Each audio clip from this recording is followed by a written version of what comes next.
Pozdrav ljudi, evo radimo danas novi video. Danas ćemo pokazati kako napraviti servis doma kod kuće sam da uštedite nešto novca. Radi se o Nissan Almeri 1.5 benzinac. Znači radimo osnovni servis, ulje, filter ulja, filter zraka i svječice. Na svakih 10.000, auto ima 200.000, imam ga već 7-8 godina, to je od mog oca auto. I tako, evo, ja radim na svim svojim autima, isključivo vozim benzince i radim na svima sam sebi servise, što god mogu. Osnovne kočnice i tak, te neke stvari.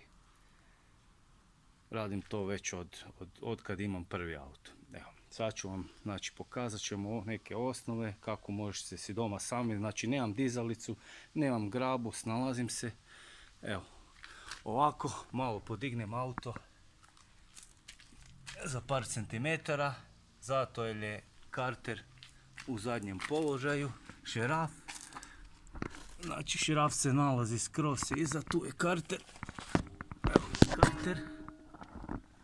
I ovdje je šeraf, 14-tica, tako da ga možete malo podignuti prednju stranu, jer sve ulje vam se cijedi u zadnju stranu. Tako, evo, za sad toliko, pa ćemo u nastavku pokazati dalje što ćemo raditi, što prvo i kako dalje.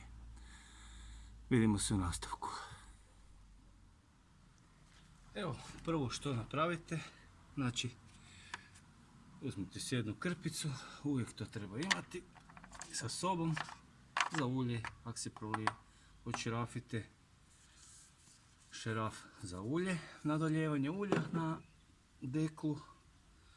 Izvadite šipku za mjerenje ulja, obrišite sve da vam ne curi. I odložite sa strane negdje da vam ne smeta. Poklopite samo ovaj ulaz na deklu od šerafa za nadoljevanje ulja, tako da vam ne bi slučajno nešto upalo unutra dok radite ostale stvari. I sad ćemo se spustiti dole i odšerafit ćemo karter. Znači, za odšerafljenje kartera imamo gedorica, 14 ključ i nekakvu posudu za ulje od starog kanistera od ulja. Odrežite si da vam stane ispod. I to je to. I onda ćemo ispustiti ulje. I dok čekamo da se uspušta ulje, zamijenit ćemo svječice, filter zraka, skinut ćemo filter ulja da se ocijedi isto. I sve ćemo polako napraviti i pokazati da vidite kako se to radi. Mislim, kako to ja radim. Ne morate vi tako, ali evo, ako hoćete si sami nešto doma napraviti, imate malo nekakvog znanja osnovnog o alatu, o nečemu, možete to sami napraviti. Pa ćemo u nastavku pokazati ispuštanje ulja i ostalo. Evo, znači ljudi, tu nam je karter, šeraf od kartera. Stavili smo ispod kanister, u što će nam se ocijediti ulje. I otpustimo šeraf, 14 mm je. Tako, pustite ga sa gedorom, kad ga možete rukom odšerafiti i pripremiti si jednu krpicu za ruke. Evo ga, tako, ulje nam curi i sad ostavite ulje dok se skroz ne iscijedi. Jedno pola sata, dotle vi možete raditi gore. Zamijeniti svječice, filter zraka, dotle će se ulje ocijediti i onda možemo raditi dalje. Tako, šeraf stavite negdje sa strane da vam ne padne u šuder, pijesak, da se ne nakupi na navoju pijeska ili šodra i onda možete zeznuti navoj. Eto tako, sad nek se to cijedi pa ćemo poslije nastaviti dalje. Evo dok se ulje cijedi dalje ćemo mijenjati filter zraka. On se nalazi u ovoj kutiji. Prvo očerafite crijevo od usisa, obični šeraf ciger, ravni. Otpustite šelnu, ne morate prejako. Tako da se može crijevo izvaditi van. Tako, otpustite crijevo od usisa i sad imate ovakve kopčice tu. 1, 2, 3, četvrtu smo izgubili negdje, nema veze. Znači maknete ove kopčice, kopčate. I još je jedna ovdje unutra. Evo ga, i sad je otpušten poklopac filtera i maknete ga. Evo, znači to je to.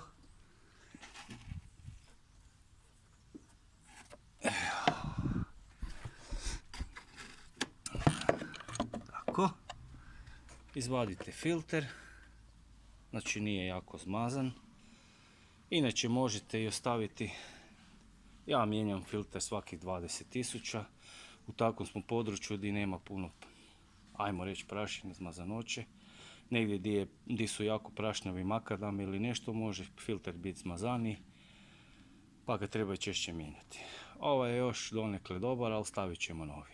Evo, tako. Evo imamo tu novi filter. Stavimo u ležište da dobro sjedne. Pazite na dihtung. Stavimo poklopac nazad.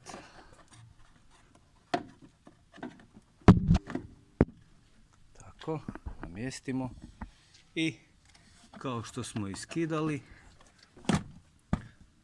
tako vratimo sve 3 kopče nazad i zašerafimo ovaj šeraf ovdje šelnu i filter zraka je promijenjen. Eto, sad ću ja to sve vratiti da smanjimo video, pa ćete u nastavku vidjeti kako se mijenjaju svječice. Evo, eto nas nazad, znači sad ćemo mijenjati svječice. Znači kod ovog modela svaka bobina je za sebe pojedinačno. Imate na nekim autima gdje je bobina u komadu.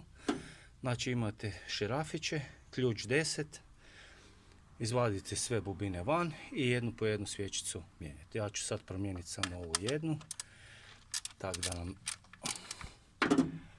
ne duljim u videu. Izvadite šerafić, znači 10,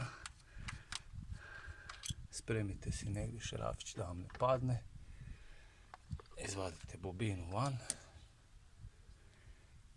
Imamo ključ 16 za svječice sa gidorom i otpustimo svječicu.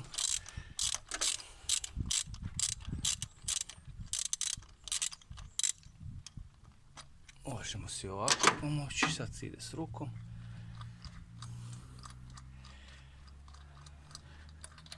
Znači ja mijenjam svječice nekakvih 40.000, evo vidite kako izgleda ona.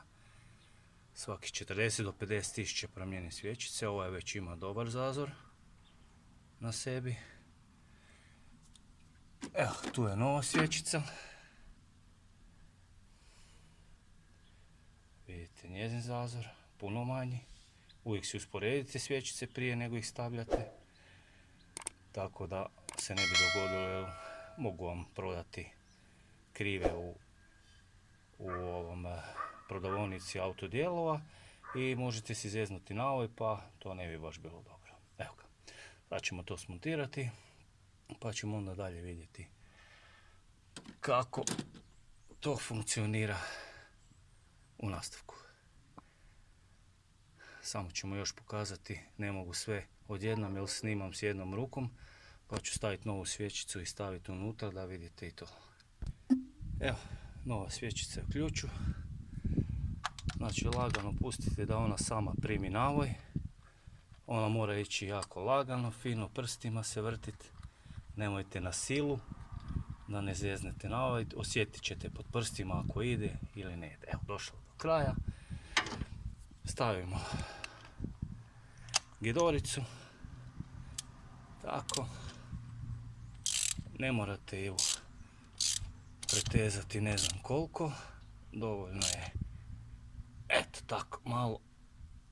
Tako da možete drugi put skinuti lakše, a i nema potrebe jako stezati. Evo, ovo je originalni ključ pa morate paziti da ne ostane. Ima unutra, vidite, unutra je gumica za svječicu. Da nema te gumice, svječuvica bi vam ostala unutra i ne možete ju izvaditi. Zato je dobar ovaj ključ za svječice baš.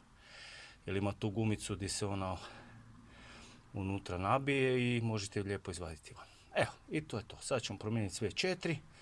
Pa ću vam pokazati još filter ulja i nalijat ćemo svježe ulje unutra, novo, i to je to. Polako. Slijedi nastavak. Evo nas. Znači, filter ulja nalazi se sa zadnje strane motora, iza kartera, iznad njega. Ovako on izgleda. Ovdje nam je čep od kartera. Ispričavam se zbog malo lošije kvalitete snimke, jer snimam sam, a nalazim se ispod auta.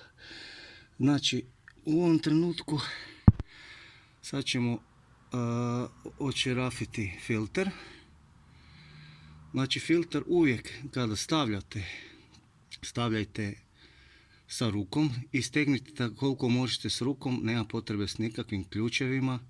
Ima gore gumeni dihtung, tako da on uvijek dobro zadihta. Malo ga prije nego stavljate novi filter namažite taj gumeni dihtung sa uljem da lakše primi, i to je to. I stegnite s rukom koliko možete, nemojte s ključevima, jer onda drugi put kad se zapeče, ako se zapeče, nećete ga moći skinuti nikako. Isto tak drugi put bi ga trebali moći očerafiti samo rukom bez ključa. Prije toga ćemo začepiti samo sa čepom karter i maknuti ovu posudu od ulja ispod filtera, jer će iz njega isteći deci 2 ulja, tako da se ne zamaže sve zajedno. Evo, pa kad skinem filter i izvadim to sve van, ću vam pokazati kako to izgleda. Jer ne mogu sad sa jednom rukom snimam, a trebaju mi obo dvije. Vidimo se za koju sekundu. Evo, kao što vidite, tako izgleda dosjed filtera kad se skine. Lijepo ga obrišite, sve što vam se razlijalo. I sad uzmete, znači tu je novi filter. Vidite novi filter, namazali smo o-ring sa uljem. Može biti i star, nije bitno. I rukom ga zašerafite ovdje gore na dosjed. Znači, ja ću sad probati to nekako izvesti da snimim. Nije mi baš lako.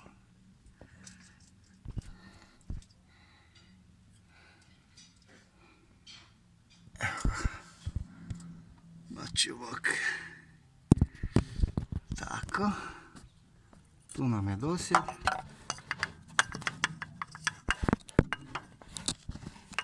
Aha.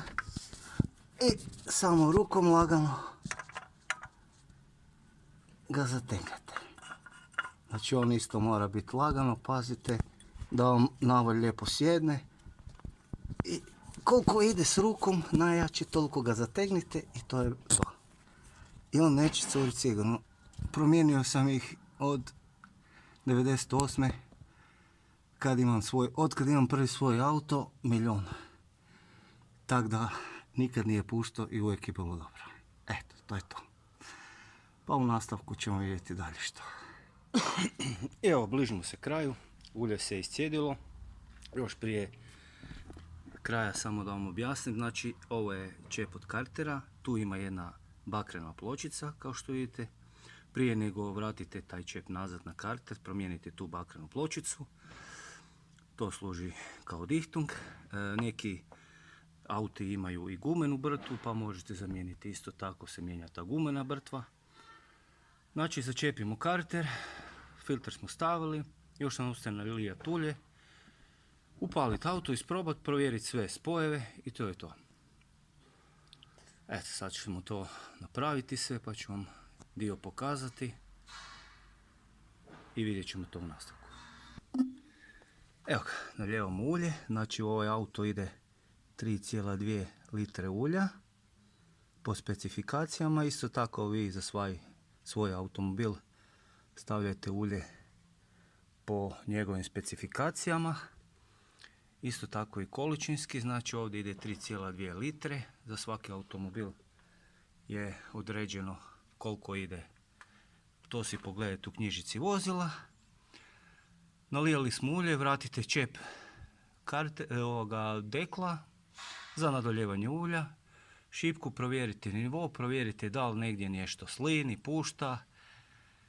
I ako je sve u redu, upalite auto, znači lampica od ulja se treba ugasiti. Ako se slučajno ne ugasi, niste nešto dobro napravili, nemojte da auto dalje radi. Ako se ugasi, a većinom se ugasi, znači da je sve u redu i spremni ste za vožnju. Eto ekipa, i to bi bilo to. Još ćemo samo upaliti auto, pa ćemo završiti. Evo, auto radi, imali smo mali problem. Zaboravio sam dotegnuti jednu bobinu, pa se nije iz prvog upalio. Evo kako sad ćete vidjeti. Evo to je to. Mašinica radi. Kad se provozite, isprobate, provjerite nivo ulja ako treba. Filter je još malo povukao jer je bio prazan, znači nadolite ako treba, ako ne treba, to je to. Evo, ukoliko vam se svidio ovaj video i koliko vam se sviđa kanal i sve što radim na njemu, sve znate. Like, share, subscribe. Pozdrav, do sljedećeg videa, bok.